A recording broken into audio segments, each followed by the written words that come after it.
Michael Holton basketbalu věnoval celý život. Přemýšlí o něm, kudy chodí, dokáže s vámi hodiny diskutovat. 6 sezon hrál nejslavnější soutěž světa NBA. Nijak výrazně v ní nezářil, což sám přiznává.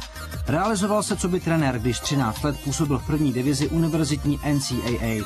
Jeho filozofie vychází z názoru, že basketbal je jednoduchá hra, která se zakládá na zvládnutí individuálních činností prováděných pod tlakem. V tomto duchu se také nesly jeho trenérské semináře v Brně a Praze, kde se o své myšlenky podělil. Jako charismatický a přemýšlivý člověk měl co říct také Basketmanii, kde o něm rozhodně neslyšíte naposledy. Well, I didn't know what to expect. You know, I know that basketball is a game that the basket is 10 feet above the ground and the court is 94 feet. And so I felt excited that I would understand the basketball part of it. But I was concerned about the language barrier. I was concerned that culturally maybe there might be something that would keep me from communicating or connecting. But I didn't want that to deter me from what I felt then was a special invitation, and what I realize now is a special opportunity, because when you can travel to another continent and talk about the game of basketball and try to teach or try to share your experience, that's a really special thing. You know, I've been really fortunate to play, you know, in the NBA and to travel the world because of basketball, but I've never been to Europe, and I respect and admire European basketball, so to me, I think I'm learning as well as teaching. So all we're going to do now is run with the right hand, with the ball high.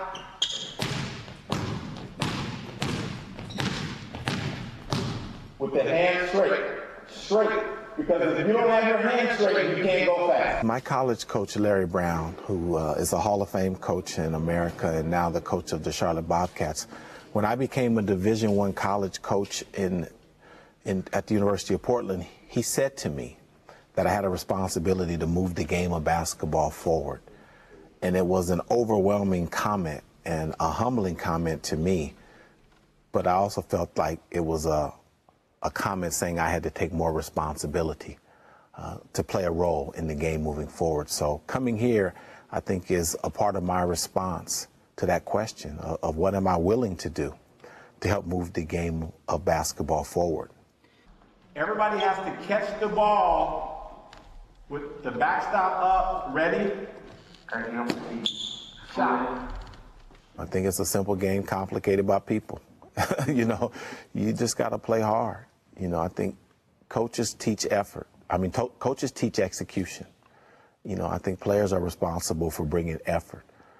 And if players bring effort and coaches teach execution, then I think that's what makes the game special.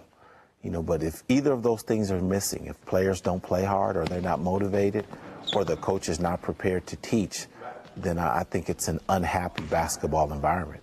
I think offensively you have to space the floor and share the ball. And defensively, I think you got to be able to guard the ball. You know, I see a lot of coaches get involved in defensive schemes of trapping and doubling and doing a lot of things. And I think there's a time in the game for that, but you got to be able to guard the ball because the ball scores. And so my defensive philosophy is simple: guard the ball.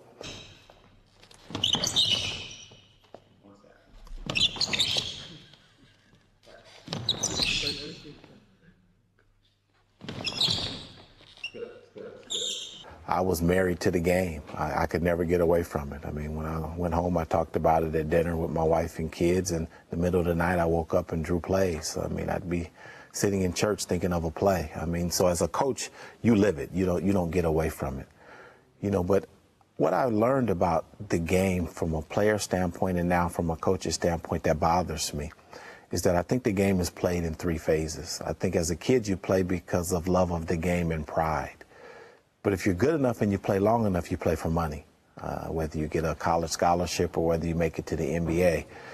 And the best of those players get to a point where they have enough money.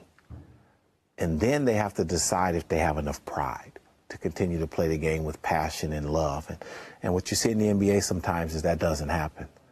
You know, and that really bothers me a lot, to see the type of contracts guys get and then don't play as hard.